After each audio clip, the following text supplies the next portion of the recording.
Y el ángel de la iglesia en Pérgamo escribe: Estas son las palabras del que tiene la espada aguda de dos filos. Apocalipsis capítulo 2, versículo 12. Hola, te saludo con la gloriosa paz del Señor Jesucristo. Bienvenido al cuarto episodio de esta serie, que aborda los aspectos históricos y proféticos de las 7 cartas del Apocalipsis. En este cuarto episodio de la serie, el plan profético de la Iglesia, en las 7 cartas del Apocalipsis, hablaremos sobre la carta a la Iglesia en Pérgamo.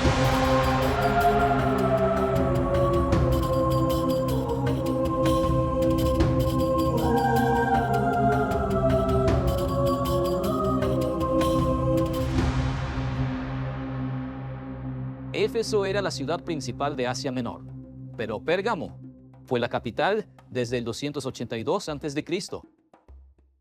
Era la sede del Imperio Romano en Asia Menor. El nombre pergamino está relacionado con la ciudad de Pérgamo.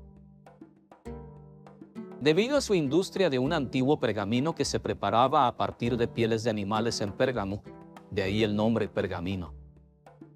Este tipo de pergamino era utilizado por la gente para escribir sus libros. Incluso había una biblioteca aquí en Pérgamo que acumulaba aproximadamente 200,000 libros o rollos. En los tiempos bíblicos del Nuevo Testamento, los propios apóstoles mencionan en sus cartas la existencia de pergaminos que ciertamente usaron para escribir a las iglesias. En 2 Timoteo capítulo 4 versículo 13, Pablo da información. Por lo tanto, históricamente, el pergamino surgió en Pérgamo como una nueva forma de escritura. Esta nueva forma de escritura, ligeramente más avanzada, reemplazó al papiro en Egipto, que en ese momento enfrentaba escasez. Y el periodo histórico de esta iglesia abarca desde el año 313 hasta aproximadamente el 600 después de Cristo.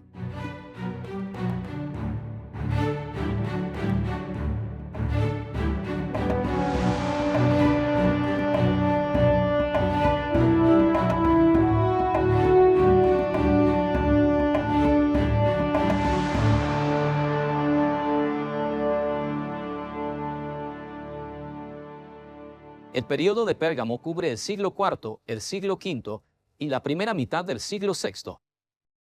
Como las puertas del infierno no pudieron prevalecer contra la iglesia a través de las persecuciones, buscaron corromperla y alinearla con el Estado. Con esto, paganos no convertidos fueron introducidos en la iglesia y retuvieron algunas de sus ideas religiosas. Este paganismo introducido en la iglesia gradualmente drenó la fuerza espiritual de la iglesia. Entre el martirio de Esteban y la muerte de Antipas se caracteriza el periodo de sufrimiento de esta iglesia.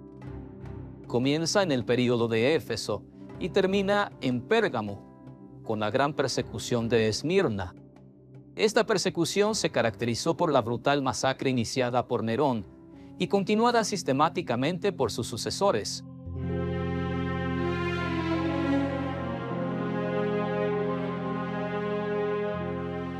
Pérgamo es una palabra griega compuesta por el prefijo griego per, que significa a través de, y la palabra gamos, que significa matrimonio.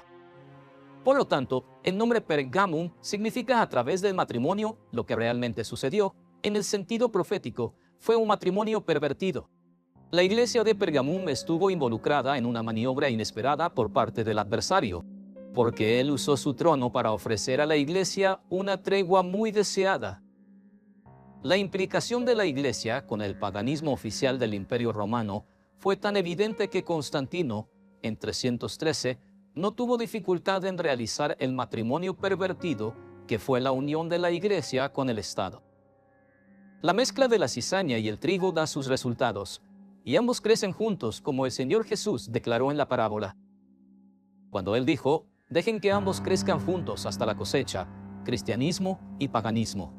Trigo y cizaña, creciendo juntos.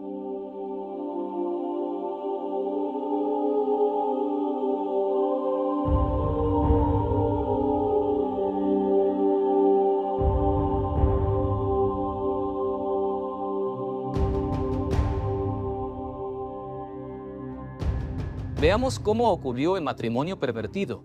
Siempre que había una rebelión en el vasto imperio romano, las disciplinadas legiones de los ejércitos romanos lograban suprimirla con éxito. Porque era una rebelión localizada en una región específica del imperio. Sin embargo, el temor de los emperadores era que hubiera una rebelión de cristianos, porque estaban estratégicamente ubicados en todo el extenso imperio. Además, temían profundamente enfrentarse a un enemigo que no temía la muerte. Entonces, en los días de Constantino, el enemigo cambió de táctica, decidiendo unirse a ellos para diluirlos, como una forma de destruirlos.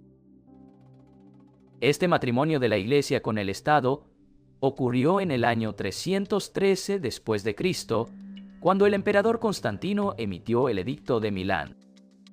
Proclamó el fin de las persecuciones contra los cristianos que habían estado ocurriendo en varias regiones del Imperio Romano. También concedió a los devotos seguidores de esta nueva religión el derecho incondicional de adorar y ya no honrar al emperador como una deidad divina. Esto permitió que los paganos se convirtieran al cristianismo sin esfuerzo a través del bautismo, creando así el eslogan perdurable: un cristiano se hace a través del bautismo. Esto contradijo flagrantemente la enseñanza bíblica de que un cristiano se hace a través del nuevo nacimiento.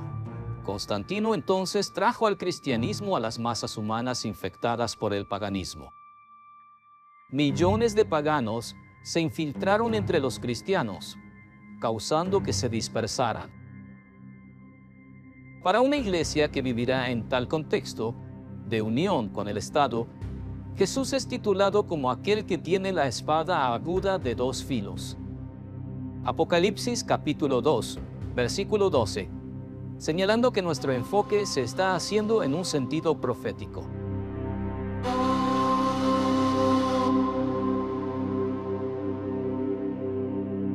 La expresión «el trono de Satanás» se menciona 2 veces en el versículo 3 del capítulo 2. Según algunos comentaristas bíblicos, esta cita se refiere al hecho de que en Pérgamo había templos dedicados a varios dioses. Pérgamo era uno de los templos más antiguos dedicados a la religión estatal, un templo al culto del emperador. En Pérgamo también había un magnífico templo dedicado a Asclepio, cuyo dios asociado era la serpiente. La gente venía a este templo en busca de curas milagrosas. También había un templo suntuoso y magnífico en Pérgamo, dedicado exclusivamente a Zeus, quien era una deidad en la mitología griega. Sin embargo, la expresión trono de Satanás en el sentido profético se refiere a cuando el trono de la Iglesia de Jesús fue ocupado por Constantino. Y más tarde, por una sucesión de líderes religiosos con prerrogativas de gobierno universal. Desde entonces, han ocupado el trono de Cristo en la tierra hasta el día de hoy. Y eligen a una reina para sentarse junto al trono de Cristo en el cielo.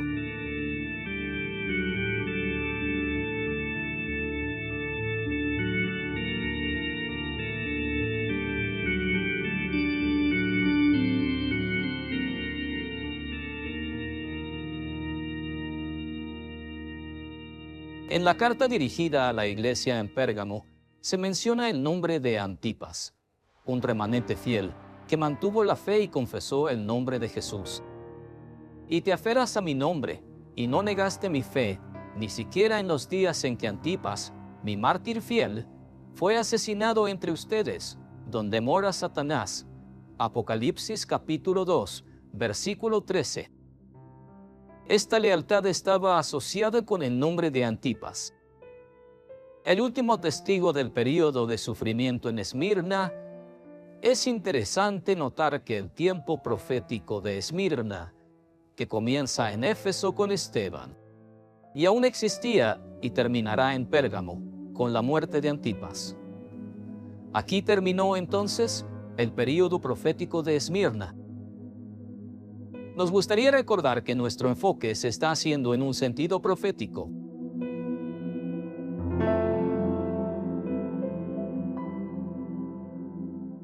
La cizaña en Pérgamo está representada en primer lugar, por la doctrina de Balaam, y esto es exactamente lo que está vinculado al profesionalismo religioso. O, mejor dicho, el profesionalismo principalmente interesado solo en el beneficio material o el ministerio que se enfoca exclusivamente en el beneficio material. Fue el caso de Tetzel quien dijo: tan pronto como la moneda en el cofre suena, el alma del purgatorio salta. Pero también había cizaña en Pérgamo. También estaban representados por los sacrificios de la idolatría. Fue el período en el que se crearon los llamados patrones cristianos, en reemplazo de los ídolos paganos, para evitar que los cristianos hechos por el bautismo participaran en festivales dedicados a dioses paganos. Otra representación de la cizaña en Pérgamo estaba en la doctrina de los Nicolaitas. El nombre Nicolás, el supuesto creador de esta doctrina, significa aquel que gobierna sobre el pueblo. Según la interpretación de algunos estudiosos sobre este tema, las obras de los Nicolaitas, aún en Éfeso, consistían en crear y mantener una estructura de casta sacerdotal, vinculada al gobierno político mundial al estilo del Antiguo Testamento, y este gobierno sería ejercido por la Iglesia, creando una nación que pudiera gobernar el mundo. Basado en esta suposición, esto se consolidaría más tarde en el régimen de gobierno religioso y político existente en la Edad Media, que dominaba a reyes, príncipes y gobernantes. El reflejo de esta doctrina se traducirá en tropiezos, también en prostitución y tristeza, que son los frutos de la cizaña, cosechados aquí en Pérgamo.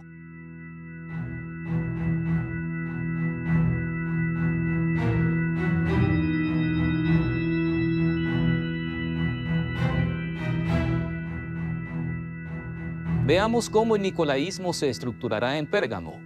Esto ocurre con la creación de gobernantes religiosos en varias regiones estratégicas.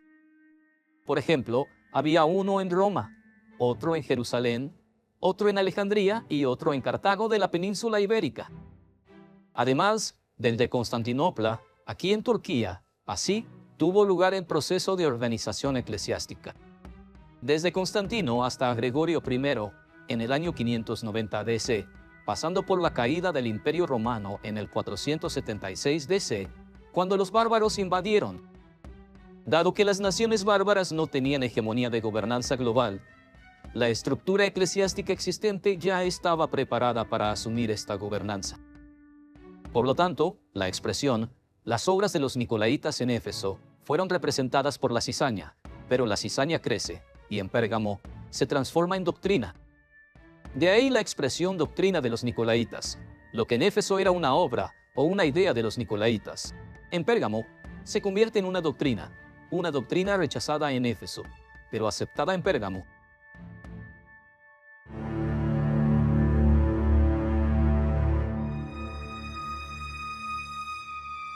La parábola de la iglesia en Pérgamo es la parábola de la semilla de mostaza. Jesús se refiere como la más pequeña de las semillas y compara la fe con una semilla de mostaza en Mateo 13, 31. El Señor Jesús dice que es la más pequeña de todas las semillas. Y en Mateo 17, 20, Él dice: si tenéis fe como un grano de mostaza, pero ¿por qué la semilla de mostaza? ¿Qué pasó en Pérgamo? En Pérgamo, la fe murió allí, ya no existe o dejó de existir en Pérgamo. Fe es similar a una semilla de mostaza, y la expresión marca el momento de la muerte de la fe, cuando el texto en Apocalipsis dice, incluso en los días de Antipas. El grano de mostaza, a pesar de ser una semilla tan pequeña, casi imperceptible, tiene dentro de sí una vida latente, que es un misterio capaz de convertirse en un gran árbol. Y para que eso suceda, es necesario que la semilla muera. Así es la verdadera fe, tan pequeña e intrínseca. Y muere cuando se exterioriza, y el texto bíblico de Mateo capítulo 13, versículo 31, la parábola dice: el reino de los cielos es como un diminuto grano de mostaza, que un hombre tomó y cuidadosamente sembró en su campo. Este es el trabajo dedicado del hombre. Él quiere transformar la obra de Dios, tan simple, tan llena de vida, en algo externo, muerto, donde su campo está ocupado por sus propios intereses, el interés de la carne, la autovoluntad, la desobediencia, la cultura, las mentiras, la religión, los ritos y las liturgias. El deseo del hombre es ver su propia promoción, es liderar, hacer crecer su organización, incluso con recursos que pueden provenir de fuentes no explícitamente autorizadas por el Señor. Cada vez que el hombre toma la semilla de la fe genuina y verdadera y la siembra en el campo de su interés, la verdadera fe muere para él. Así, en su lugar, solo nace una estructura de fe aparente y externa. Como un gran árbol, la fe en el período profético de Pérgamo naturalmente se convirtió en una fe teorizada, volviéndose teórica, intelectual, racionalista, preparando al hombre y a una religión. Para defender los intereses del anticristo, quien es identificado en el último período, cuando la fe se externaliza, la esperanza en el Señor se dispersa. A partir de entonces, solo se convierte en filosófica. Si Jesús no se revela, la fe es solo teórica. La fe cristiana hoy se ha convertido en una ideología de poder eclesiástico, llamada cristianismo. Como se ve en la parábola de la semilla de mostaza, que corresponde a la carta a Pérgamo. La vida de la iglesia en Pérgamo estaba dominada por las aves del cielo, que hacían nidos para incubar los huevos de balaamismo, idolatría y nicolaitismo. Volviendo a la parábola de la semilla de mostaza, vemos que la fe era intrínseca en Éfeso y Esmirna. En forma de una semilla que fue sembrada en el corazón de buena tierra, ahora la fe se externaliza en Pérgamo, en una fe extrínseca y una mera exhibición religiosa. Para muchos, el árbol debe albergar nidos, pero debemos estar de acuerdo en que el árbol está destinado a dar fruto y no a crear o albergar aves que destruyen y aniquilan sus frutos.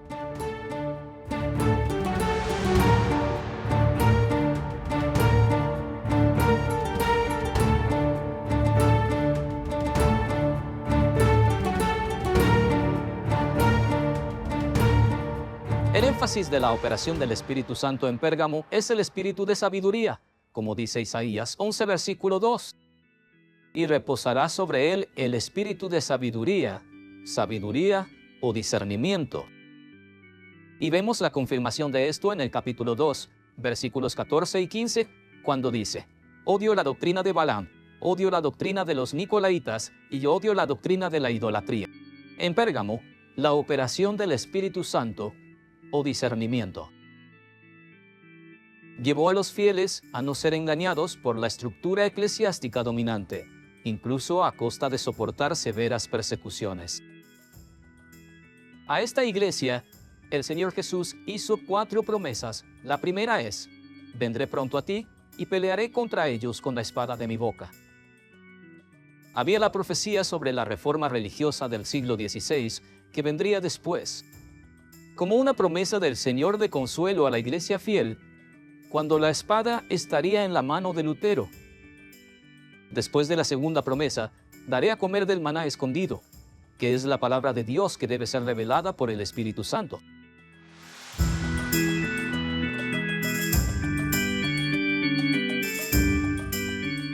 La tercera promesa que el Señor Jesús hizo a los fieles de la iglesia en Pérgamo fue decirles: te daré una piedra blanca. Esta expresión utilizada por el Señor Jesús se basa en algunas interpretaciones existentes sobre este tema. Una de ellas es que la piedra blanca era utilizada por los jurados en los juicios para considerar al acusado absuelto. Esto es exactamente lo que Jesús hizo por nosotros cuando nos justificó por la fe.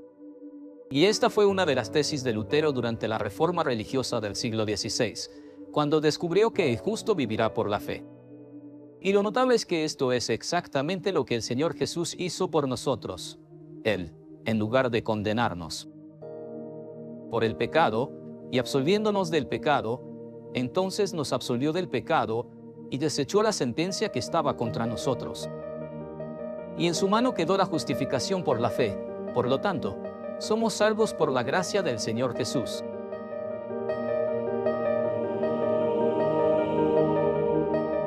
Y la cuarta promesa que Jesús hizo fue decir que en la piedra escribiré un nombre nuevo, Este nombre nuevo es el nombre de aquel que está escrito en el libro de la vida. Y ahora, en verdad, el cristiano es el resultado de una verdadera conversión, y no un cristiano hecho por el bautismo. La carta termina con una exhortación. El que tiene oídos, oiga lo que el Espíritu dice a las iglesias.